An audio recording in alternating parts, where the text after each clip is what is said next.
विघ्नहर्ता श्री गणेशा, श्री गणेशा, श्री गणेशा। सभी देवतागण गयासुर को भूमि पर स्थिर रखने का भरसक प्रयास तो कर रहे थे, किंतु समय गयासुर की असीम शक्ति के समक्ष पर्याप्त नहीं था।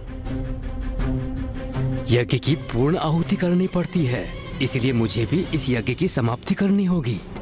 तथा सभी देवता महादेव की सहायता के लिए प्रार्थना करने लगे और अंततः महादेव प्रकट।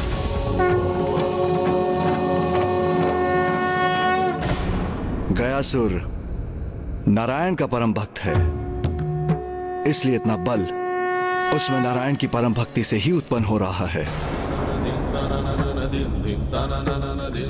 इसलिए आपकी समस्या का समाधान तो नारायण ही कर सकते हैं। इसलिए आप सभी नारायण का ही आह्वान कीजिए।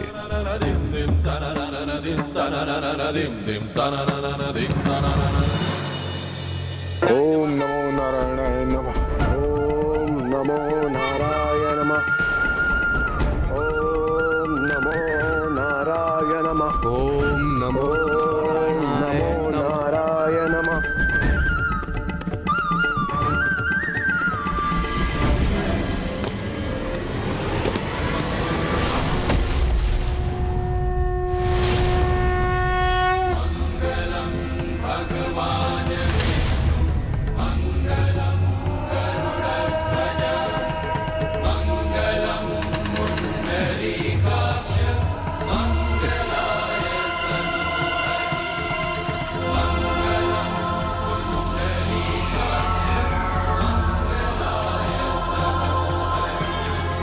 हे प्रभु, मैं तो आपके चरणों के तले स्थान पाकर धन्य हो गया।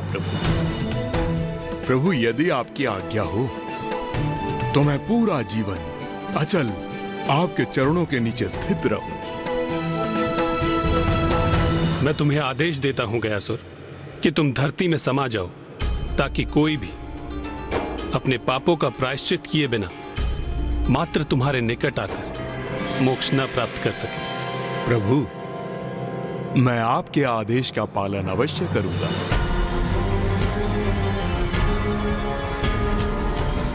तुम्हारे इस त्याग से मैं अत्यंत प्रसन्न हूं। मांगो गयासुर, वरदान मांगो।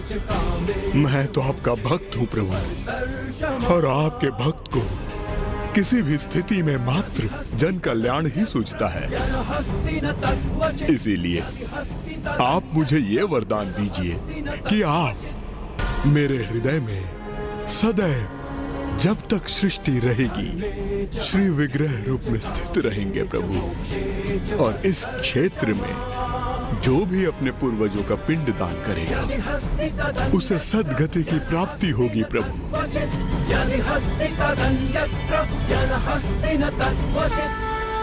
तथास्तु, तथास्तु, तथास्तु। गयासुर, मैं तुम्हें वरदान देता हूं कि भूमि में समाने के पश्चात तुम्हारे शरीर के ऊपर की भूमि को पवित्र गया भूमि कहकर पुकारा जाएगा, और जो कोई भी अपने पूर्वजों का पिंडदान इस भूमि पर करेगा उसके पितरों को सद्गति प्राप्त होगी। और जिस दिवस इस पावन भूमि पर पिंडदान होना बंद हो गया, उस दिवस तुम्हें धरती के ऊपर आने की अनुमति होगी। मुझे मनोवांछित फल देने के लिए धन्यवाद प्रभु। अब कृपा कर आपके आदेश का पालन करने में मेरी सहायता कीजिए प्रभु।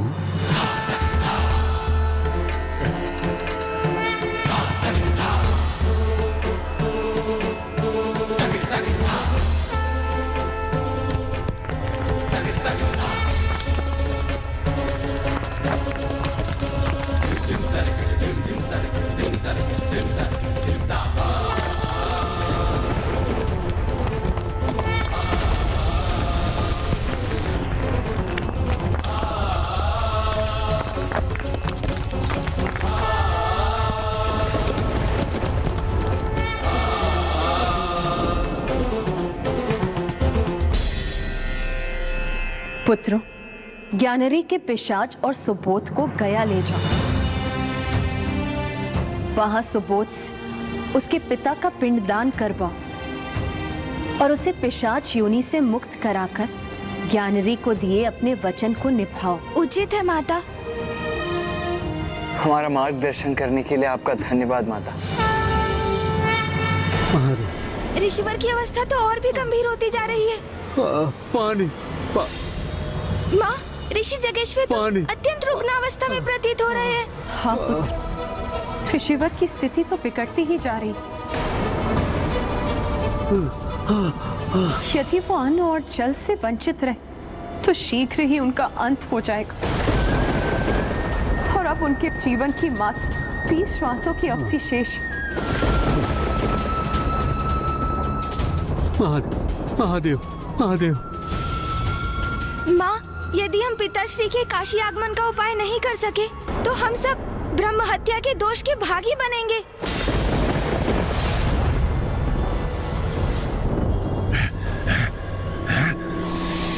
सर्वप्रथम गणेश जी कुमार कार्तिकेय मंदिर के भीतर गए, फिर अचानक बाहर आए और तीव्र गति से कहीं और चले गए, फिर लौट कर आए और मंदिर के भीतर चले गए।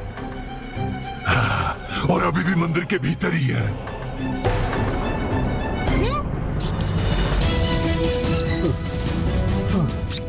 महादेव। वो देखिए, प्रभु आ गए।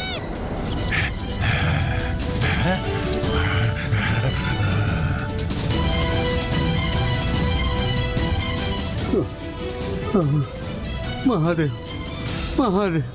पिताश्री, प्रभु गणेश जी और गुरुदेव तो लौट रहे हैं, किंतु वो अपने साथ किसे ला रहे हैं?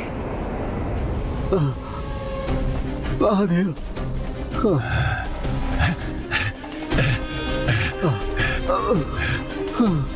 महादेव महादेव। ओम नमः शिवाय। ओम नमः शिवाय। ओम नमः शिवाय।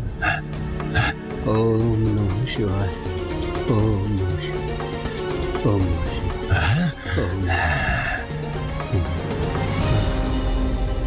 धीरज रखिए ऋषिवर, आपको कुछ नहीं होगा।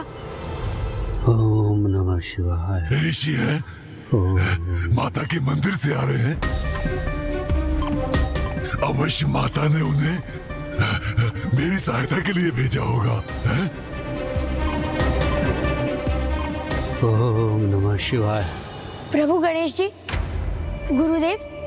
ओम नमः शिवाय। ये ऋषि मुझे अस्वस्थ प्रतीत हो रहे हैं, मैं इनके लिए अभी जल लेकर आता हूँ। नहीं वत्स सुबोध, तुम रुको। ज्ञानारी जी, ऋषि जगेश्वर अभी अत्यंत गंभीर अवस्था में है और वो तब तक अन्न और जल ग्रहण नहीं करेंगे जब तक उन्हें पिताश्री के साक्षात दर्शन नहीं हो जाते। इसमें आपको क्या कठिनाई है गणेश जी? आप तो स्वयं महादेव पुत्र हैं। आप उनका आह्वान करेंगे तो अवश्य प्रकट होंगे। नहीं ज्ञानारी, पिताश्री का यहाँ काशी में प्रवेश करना संभव नहीं। हमें कैलाश जाकर किसी उपाय से पिताश्री को ऋषि जैगेश्वर के लिए यहाँ आने के लिए सहमत करना होगा, क्योंकि ऋषिवर के जीवन की रक्षा का बस यही एकमात्र उपाय है।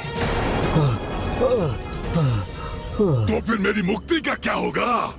माँ ने स्पष्ट किया है, तुम्हारी मुक्ति के लिए हमें गया जाना होगा। आपने इतने समय बड़े धैर्य का परिचय दिया है ज्ञानारी जी, किंतु थोड़ी और प्रतीक्षा कीजिए, हम आपको गया अवश्य ले जाएंगे। किंतु उसके पूर्व हमें ऋषिवर की अवस्था को सुधारने का उपाय करना होगा। समझ गया, सब समझ गया मैं। पहले मुझे कहा गया काशी चलो, फिर कहा गया गंगा में स्नान करो, फिर पिशाच मोचन तीर्थ करो, फिर माता के मंदिर चलो और फिर अब गया चलो।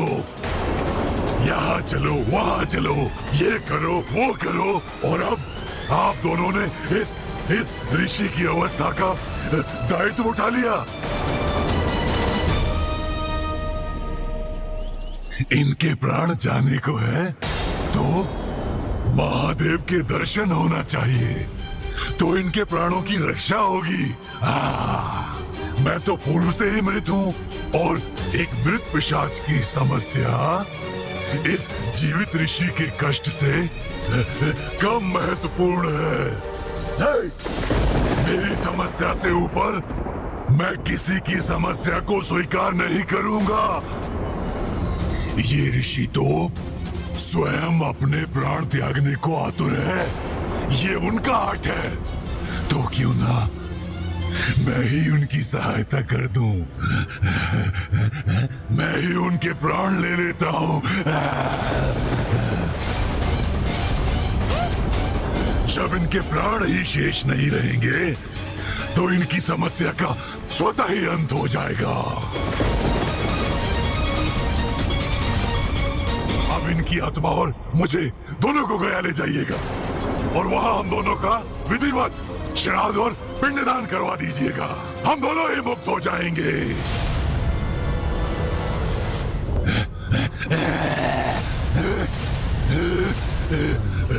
रुकिए ज्ञानारी जी। नहीं, मात्र यही मार्ग शेष है और कोई अन्य उपाय नहीं हो सकता। जब तक इसे दंड नहीं दूंगा ये पिशाच रुकने वाला नहीं है। भैया रुक जाइए। जब तक जीवित थे आप निरंतर पाप करते रहे और अब मृत्युपरांत भी आप पाप कर रहे हैं। हत्या करने जा रहे हैं, वो भी एक तपस्वी ऋषि की। महादेव के परम भक्त की हत्या करेंगे आप। ज्ञात भी है आपको, यदि आपने ऋषि जगश्वे का स्पर्श भी किया तो महादेव के कोप के भागी बनेंगे आप।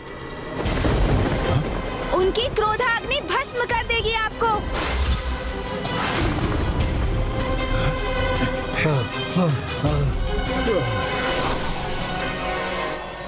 ये निराशा के प्रभाव में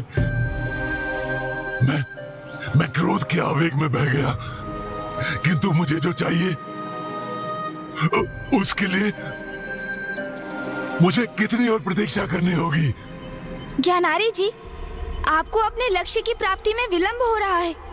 इसका अर्थ ये तो नहीं कि आप किसी अन्य के प्रति हिंसक हो जाएंगे। एक दुर्बल अस्वस्थ ऋषि पर आक्रमण कर बैठेंगे। गणेश जी, कुमार कार्तिकेय, मैं कुशल हूँ, मैं अशक्त अवश्य हूँ, किंतु मेरी पीड़ा इस पिशाच की पीड़ा की तुलना में कुछ भी नहीं। आप मेरी चिंता मत कीजिए, मेरी तो भक्ति में ही शक्ति है। मेरा विश्वास है कि महादेव और माँ जगत जननी मेरा कुछ अनिष्ट नहीं होने देंगी। हाँ ऋषिवर, आप सत्य कह रहे हैं।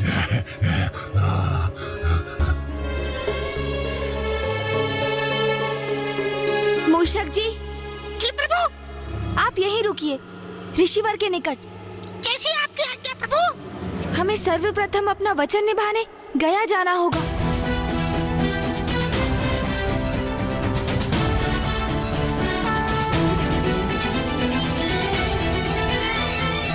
माता, आपको इस प्रकार काशी में एकाकी छोड़कर जाने का मन तो नहीं कर रहा है, किंतु आपके आदेश का पालन करने हेतु सर्वप्रथम हम ज्ञानारी जी की सहायता करने, उन्हें पिशाच योनि से मुक्ति दिलाने उन्हें गया ले जाएंगे। हम ज्ञानारी जी को शीघ्र मुक्ति दिलाने का प्रयास करेंगे, जिससे शीघ्र यहाँ आकर आपको एवं पिताश्री को मिलाने का प्रयास कर सके। माँ, मैं भी बड़ी अधीरता से उसी दिवस की प्रतीक्षा कर रही हूँ पुत्र, जब स्वामी के अंश से पुनः मेरा संयोग होगा। प्रिय,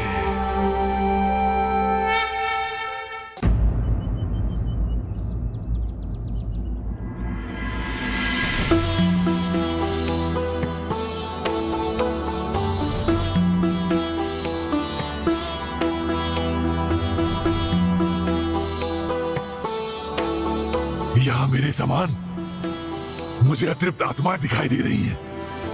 अर्थात ये वही स्थान है जहां मुझे मुक्ति प्राप्त होगी। माता का सुझाव सर्वथा उचित था। हाँ।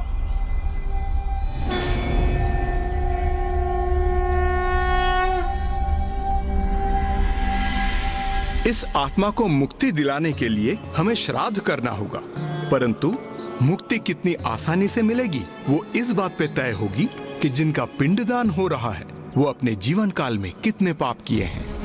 पिताश्री ने तो अनेकों पाप कर्म किए हैं, उनके लिए मुक्ति पा पाना कैसे सरल हो पाएगा। किंतु जो भी हो, हमें अपने दिवंगत संबंधियों को पूर्ण रूप से मुक्ति दिलाने का प्रयास अवश्य करना चाहिए। यही हमारा धर्म है। पितृलोक वो लोक है जहां हमारे पूर्वजों की आत्माओं का वास होता है। चंद्रलोक स्वर्गलोक से भी उच्च स्थान पितृलोक का होता है। यदि किसी का उचित प्रकार से श्राद्ध कर्म ना किया गया हो तो मृतक की आत्मा भटकती रहती है। उसे शांति केवल उचित प्रकार से किए श्राद्ध कर्म से ही मिल सकती है। अर्थात क्या यहाँ मेरे पिता का श्राद्ध कर देने से उनकी आत्मा को सद्गति प्राप्त होगी? निस्संदेह। किंतु ब्राह्मण देवता, ये श्राद्ध कर्म होता क्या है? इस श्राद्ध का फल तुम्हारे पूर्वजों को मिलेगा। इसी से उन्हें शीघ्र मुक्ति पाने में सहायता मिलती है। इसमें 3 विधियां होती हैं: जलदान, पिंडदान और ब्राह्मण भोजन। जलदान के द्वारा उस आत्मा को जल प्रदान होता है, पिंडदान के द्वारा तृप्ति होती है और ब्राह्मण भोजन के द्वारा शेष पूर्ति होती है। अब हम पिंडदान से आरंभ करेंगे। किंतु ब्राह्मण देवता, ये पिंड क्या होता है? गणेश जी, मैं आपकी ये जिज्ञासा अवश्य शांत करूंगा। किसी भी गोलाकार वस्तु को पिंड कहते हैं। जथा पिंडे तथा ब्रह्मांडे, ये पूरा ब्रह्मांड ही पंच तत्वों जल, अग्नि, तेज, वायु और पवन से बना हुआ है। उन्हीं 5 तत्वों से अपना शरीर भी बना हुआ है। इसलिए पिंड ब्रह्मांड का प्रतीक है और ब्रह्मांड पिंड का।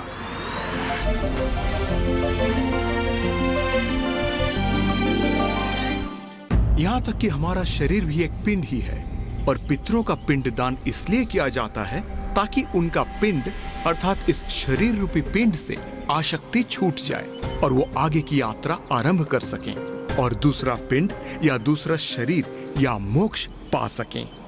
ब्राह्मण देव, हम पिंडदान का महत्व तो समझ गए, किंतु ये जल तर्पण क्यों आवश्यक है? मृत व्यक्ति की आत्मा को जल की बहुत प्यास होती है, किंतु उसे किसी भी जल के स्रोत के निकट जाने की अनुमति नहीं होती है। इसलिए उसके पुत्र द्वारा दिया गया जल उसकी प्यास बुझाता है और वही जल वो आत्मा ग्रहण करती है। इसलिए जल का तर्पण परम आवश्यक है।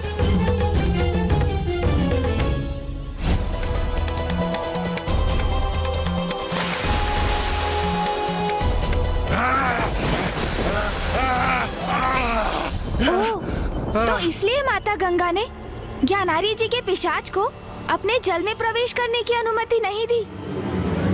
अब आप सभी को समझ आया कैसी यंत्रणा सह रहा हूं मैं।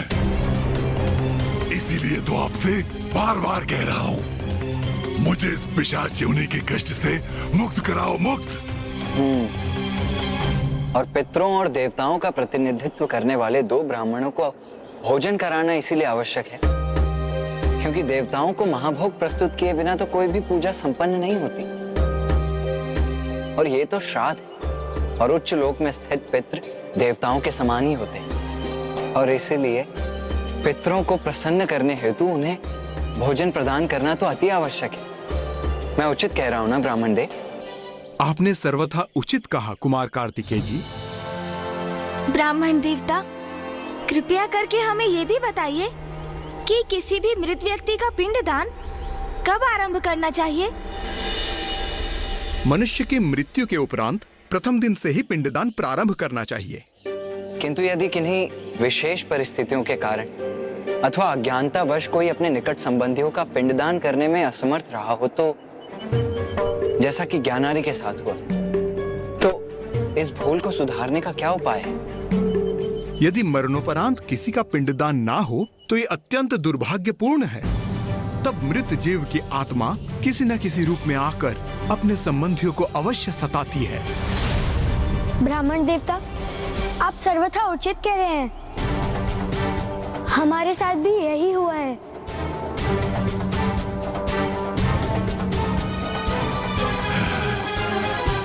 किंतु समस्या का निवारण भी संभव है। गया की पावन भूमि है वो समाधान। जिस आत्मा का पिंडदान मृत्यु के समय नहीं हो सका, उस आत्मा का पिंडदान इस गया में संभव हो सकता है। और पिंडदान होते ही उस मृत शरीर की आत्मा का अपने मृत शरीर से मोह भंग हो जाएगा और उस पिंडदान के प्रभाव से उसे एक नवीन शरीर प्राप्त होगा, जिसके द्वारा वो उत्तम लोकों की यात्रा करेगी।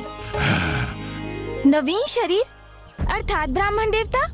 मृत्युपरांत प्रथम दिवस से जैसे ही पिंडदान की विधि आरंभ होती है, तभी प्रतिदिन उस आत्मा के लिए एक नवीन शरीर उत्पन्न होने लगता है और ये प्रक्रिया 10वें दिवस में जाकर समाप्त होती है। नवीन शरीर? तो क्या मुझे भी नवीन शरीर प्राप्त हो जाएगा? फिर मुझे मुक्ति पाने की क्या आवश्यकता है? इस नवीन शरीर को यातना शरीर कहते हैं। यातना शरीर? किंतु उसे यातना शरीर क्यों कहा जाता है ब्राह्मण देवता?